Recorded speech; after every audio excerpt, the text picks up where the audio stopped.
Aslında belirttiğiniz gibi 13 Eylül uzlaşısının temeli 10 Mart Anlaşması'na dayanıyor. Ve bu uzlaşı da aslında tamamıyla bu 10 Mart Anlaşması'nın yani SDG ile Coğlan yönetimi arasında imzalanan anlaşmanın yürürlüğe girmesiyle ilgili. Ya anlaşma imzalandı evet ama bunun sadece pratiğe dökülmesinde çok ciddi sıkıntılar var. Ve bu uzun aylardır bu sorun aşılamıyor. İşte ABD devrede, İngiltere devrede, Türkiye tersinden devrede Şam yönetimine destek vererek ve onları yönlendirerek Kürtlerin olası bir statü kazanmasının önüne geçmek için ve aynı zamanda SDG'nin yani oradaki Kürt güçlerinin yeni Şam yönetimine ve ordusuna entegrasyonu için ve tam entegrasyonu için silahlarını bırakarak da tam olarak o bünyeye girmesi için bastırıyor. Ve çok aktörlü bir mesele var ortada. Bu uzlaşılar da aradaki uzlaşılar, ekstra tokalaşmalar, el sıkışmalar da aslında hepsi 10 Mart Anlaşması ile ilgili ve 14 Mart Anlaşması'nın yansımaları. O nedenle hani uzlaşma içerisinde uzlaşı gibi bir durum söz konusu ama hani yeni bir anlaşma yok. Anlaşma temel olarak Mart ayında imzalanan sanırım 11 maddelik anlaşmaydı ya da 8 maddelik. Şimdi tam hatırlamıyorum ama böyle kısa bu maddelerin nasıl hayata geçirileceğiyle ilgili bir pürüz söz konusu. SDG yani Suriye Kürtleri kendi varlıklarıyla yeni yönetime entegre olmak isterken Şam Ankara'nın da telkinleri ve bastırmasıyla o statü değil de bir birey olarak yani kişi olarak bütün kurumların lağvedilerek oraya o şemsiye altına girmesini istiyor ve bütün mesele esasında buradan kaynaklanıyor ve esasında da daha büyük bir mesele de Suriye'nin geleceğinin nasıl şekilleneceği ile ilgili bir durum. Bu nedenle görüşmeler, sık sık görüşmeler oluyor. Şam'da oluyor, Haseke'de oluyor, bazen Kamışlı'da görüşmeler gerçekleştiriyor. Çok hareketli bir saha. Hem cephe hattında yani hem alanda hem de diplomasi masasında biliyorsunuz çok bir sürü gelişme oluyor. Yani cephe hattında ne oluyor? En son işte geçen hafta Halep'in Kürt mahallelerinde bir gerilim çatışmalar yaşandı. Sık sık Fırat Nehri boyunca bir gelişmeler, sürtüşmeler, çatışmalar yaşanıyor, gerilmeler yaşanıyor. Tapka bölgesinde yaşanıyor. Burada Coğlan yönetiminin yani yeni Şam yönetiminin bahsedilen bir çözüm sürecine zaten ya da bir barış iklimine kimsenin itiraz ettiği yok. Yani zaten aslında o kadar yani şunu söyleyeyim, Türkiye'de küçük bir azınlık haricinde, küçük bir milliyetçi, neofaşist gruplar haricinde bu sürece karşı çıkan kimse yok. Herkes destekliyor. Kimse ya desteklemeyenler dahi itiraz etmiyor en azından. Bu aslında çok elverişli, çok güzel bir durum. Ülkedeki bu çatışma sürecinin bitmesi, işlerin en azından bir takım şeylerin görüşülmesi ama ya iktidarın kabarık ve kirli sicili bu konularda hep ihtiyatlı yaklaşmayı gerektiriyor ve hani ya şunu söyleyebiliriz. Silahların susması evet ama iktidarın bu oyunlarını görmek de gerekiyor. Başarabiliyorlarsa, yapmak istiyorlarsa tabii ki kimseyi de bakın bir ana muhalefet partisinden diğer sol sosyalist yapılara kimse itiraz etmiyor. Herkes zaten bu sürecin silahların susması, PKK'nın kendisine lağvetmesi, kimse de bir tek itiraz gelmedi. Yani bu aslında muhalefetin, toplumsal muhalefeti kendi adına sürece yaptığı en büyük katkılardan bir tanesi bu. Bu önemli. Yani bunu görmek lazım.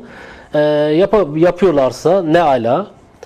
Bundan bütün herkes kazançlı çıkacaktır. Ama hani bunun iktidarın kendisiyle ilintili olarak bunu yapmayacağını biliyor. Çünkü bir sorunu yanlış tanımlıyorlar. Yani masanın kurulması, komisyonların kurulması evet iyi ama hani onun ötesine geçmeyecek bir durum olacağı için ve iktidar başka türlü kendi rejiminin takimatı için bu süreci kullanacağı için şimdi böyledir diye bu süreci destekleyenleri de bir şekilde yadırgamıyorum. Yani kişisel olarak da. Ya ben de bu süreci destek yani silahların susması, meselelerin barış yoluyla, diyalog yoluyla çözülmesine evet. Ama iktidarın tıpkı birinci süreçteki olduğu gibi kurmak istediği oyunu, kurmak istediği tuzakları da görmek lazım. Yani biraz ihtiyatlı olmakta yarar var.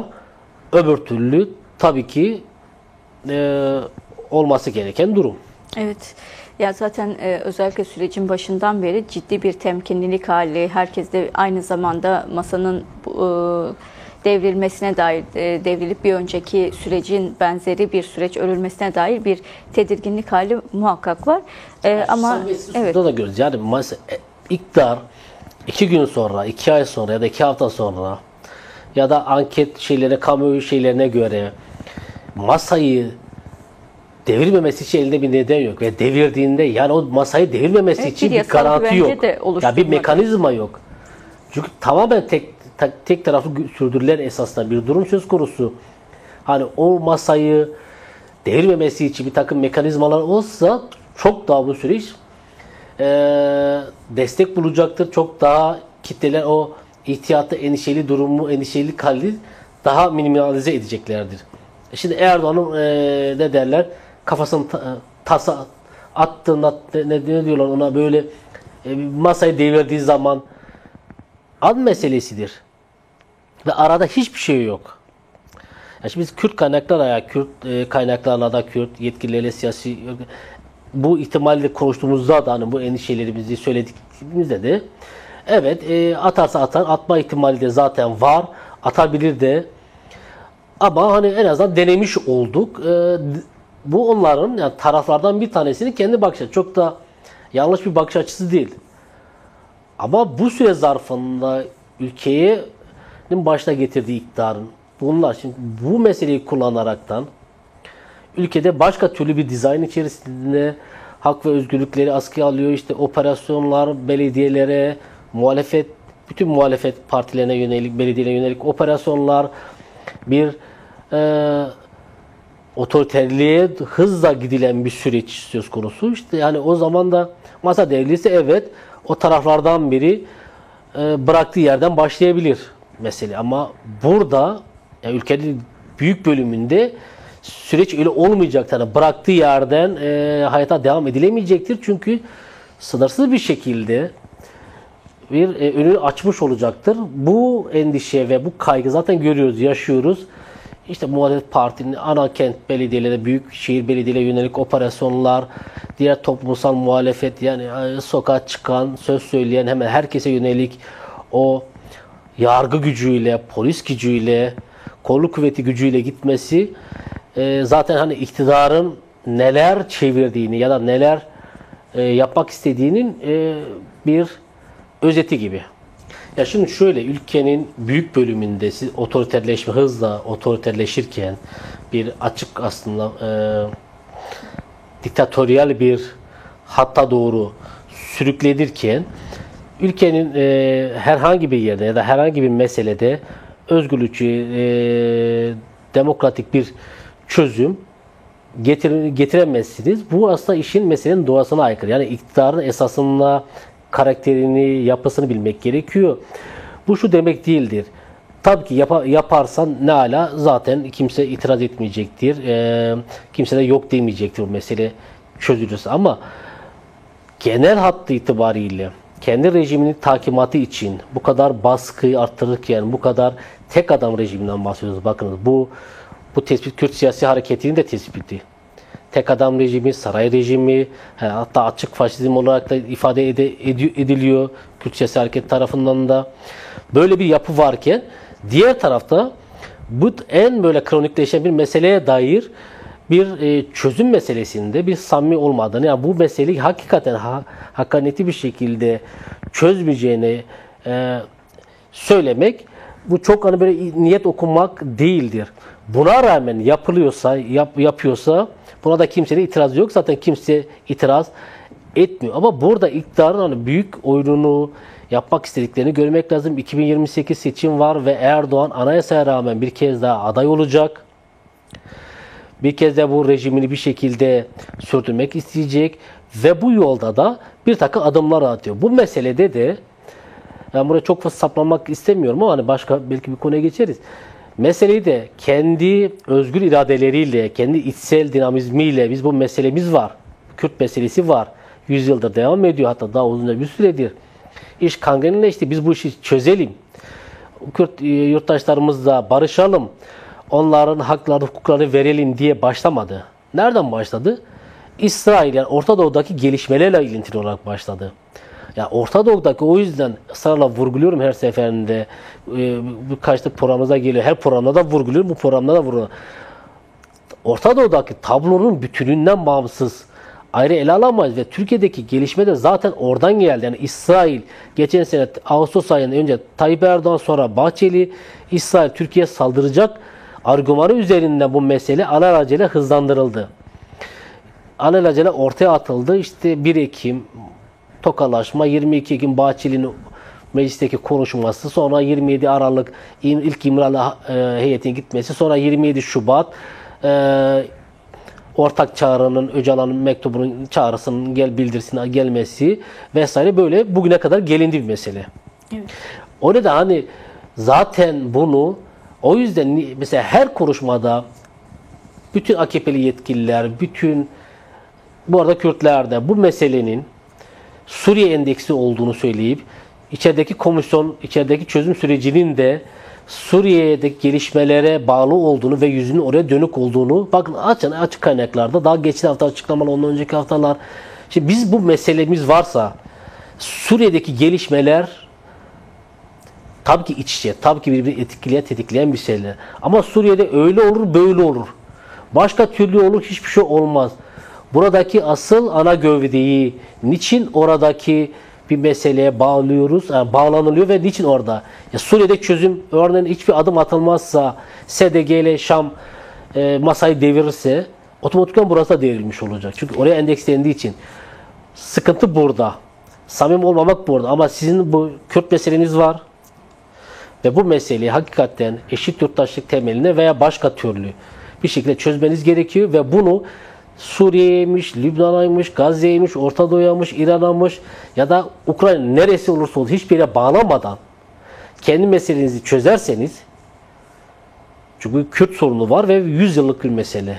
Ve ciddi, ülkenin en büyük mesele. Bunu çözmeniz gerekiyor. Bunu siz SDG'ye, YPG'ye, Şam yönetimine oraya buraya bağlayamazsınız. Yani onlar kendi başka coğrafya, başka bir iklim, başka aktörler, başka türlü hesapların olduğu bir şeye sıkıştıramazsınız. Çünkü ana mesele burada esasında.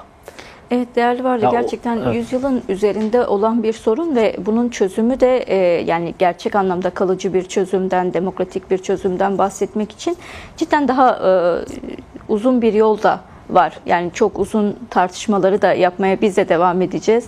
Yani bu anlaşmanın tarafları olanlar için de aynı şey geçerli gerçekten. Buradan aslında biraz siz de biraz önce bu sürece Türk Devleti'nin adım atmasını sağlayan etkenlerden biri olarak İsrail tehdidinden de bahsetmiştiniz. Siz de muhakkak takip etmişsinizdir. Netanyahu Knesset'in açılış konuşmasında özellikle Türk Devleti ve Katar'ı hedef gösteren açıklamalar da yapmış oldu. Yani bir İsrail tehdidi tartışılıyor ama yani aynı zamanda İsrail de kendi ülkesinde Netanyahu üzerinden bir Türk Devleti ve Katar özellikle hedef alarak bir politikat yürütmüş oluyor. Biraz bu açıklama sizce önümüzdeki dönemde Türkiye-İsrail ilişkilerini nasıl etkileyecek? Şimdi arada Amerika olduğu için, Amerika faktörü olduğu için ya buradan çok büyük bir kopuş, çok büyük bir kriz, çok büyük bir çatışma çıkmaz. Çünkü Türkiye, NATO'nun en önemli aktörlerden bir tanesi, ABD'nin yakın müttefiki ve göbekten ABD'ye bağımlı. İsrail eşittir zaten ABD, DBK, hani çok ABS değil malum. Haliyle ABD ve batılı emperyal güçlerin arada olması, tampon işte görmesi, Türkiye'de bu dönemsel gerilimler, dönemsel krizler yaşanabilir.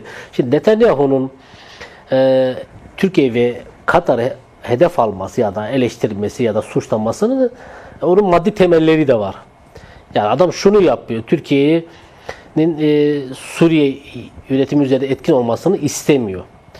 Ve çünkü bütün bir bölgede Netanyahu bir dikensiz gül bahçesi yaratmak istiyor ve Türkiye ile Katar'ın Hamas'a olan desteğini, Hamas'la olan yakınlığını biliyor. Zaten biliyorsunuz en son Mısır'da imzalanan 20'den fazla ülkenin liderinin katıldığı, Trump'ın büyük şovlar yaptığı o barış anlaşması şovunda da Hamas'ı ikna eden Türkiye ve Katar'dı. Çünkü Türkiye Hamas'la 10 yıllardır AKP hükümetinin daha doğrusu çok yakın bir ilişkisi söz konusu ve zaten İstanbul'da da çok fazla Hamas yetkilisi var, Hamaslı var. Buna zaten açık kaynaklardan ulaşılabilecek bilgiler, öyle bir etkisi var.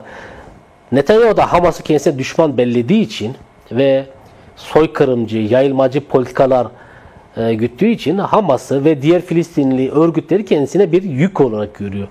Ve burada da en büyük örgütlerden bir tanesi Hamas.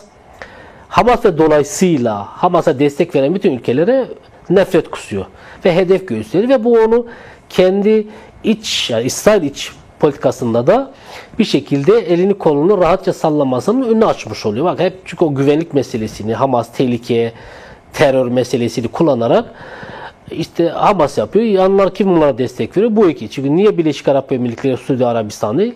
Hayır, çünkü Katar. Çünkü Hamas'ın Gazze'deki en büyük karargahı Katar'da ve bütün siyasi lideri esasında orada. Bütün yönetici kademeleri, örgütü, hatta İsrail o yüzden gidip Katar'ın başkenti Doha'yı biliyorsunuz vurdu, bombaladı, o suikastleri gerçekleştirmek istedi. Haliyle Katar'a öfkeli, haliyle Türkiye'ye de öfkeli ve Türkiye ile aynı zamanda bölgesel bir çatışma içerisinde, yani siyasi bir çatışma içerisinde, yani bir nüfus mücadelesi içerisinde aynı zamanda. Çünkü HTŞ, yani Colani yönetimin üzerinde Türkiye etkili ve Suriye'de etkin olmak, yani o etki alanını, nüfus alanını genişletmek istiyor. Tersinden İsrail'de kimsenin orada etkin olmaması için bastırıyor. Çünkü kendisinin bir şekilde tahakküm ettiği, kendisini kontrol ettiği bir Suriye ve hatta Lübnan, hatta Irak ve hatta Ürdün vesaire istiyor. Bu nedenle Türkiye ile İsrail arasındaki bu gerilim, bu atışmalar işte dönem dönem yükseliyor, dönem dönem diliyor, dönem dönem daha rekabetçi bir hale bürünebiliyor ve Netanyahu da bunu kullanıyor. Erdoğan yönetimi de Orta Doğu'daki gelişmeleri kullanarak hem içeride bir takım dizaynlara, bir takım mühendisliklere girişiyor. Diğer taraftan da kitlesini mobilize etmek için bunu kullanıyor. İçerideki bir takım politikalarının hayata geçirilmesi için bu meseleleri kullanıyor. Çünkü Türkiye'de Suriye'de etkin olmak istiyor. Sadece mesele Kürtler ana mesele ama aynı zamanda sadece Kürtlerden de öte Türkiye orada. Çünkü Suriye bir açık alan ve kim ne kadar etkin olmak istiyor, herkes pastadan daha fazla pay almak istiyor. Bu ekonomik pay, askeri pay, siyasi pay.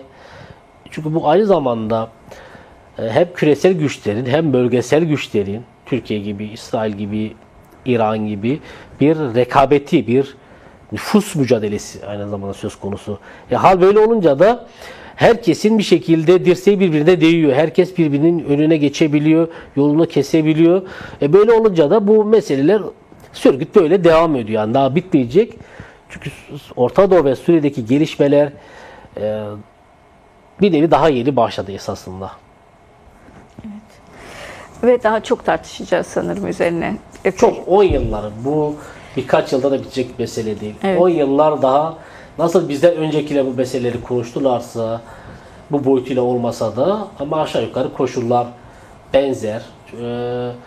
Orta Doğu coğrafyası aynı. Filistin meselesi olduğu yerde duruyor. Hatta daha da kötüleşti. Ve bu meseleler çözülmeden yani Orta Doğu'ya, bölgeye bir barış, istikrar gelmesi mümkün değil. Yani yenersiniz örgütleri, Hamas'ı yenersiniz, Hizbullah'ı yenersiniz, diğer örgütleri yok ettiğinizi düşünürsünüz ama bu meseleler çözülmediği için onlar böyle hani yeniden yeşerecektir. Çünkü o nesiller, insanlar, yani bu tarz meseleleri öldürerek çözemezsiniz, öldürerek bitiremezsiniz.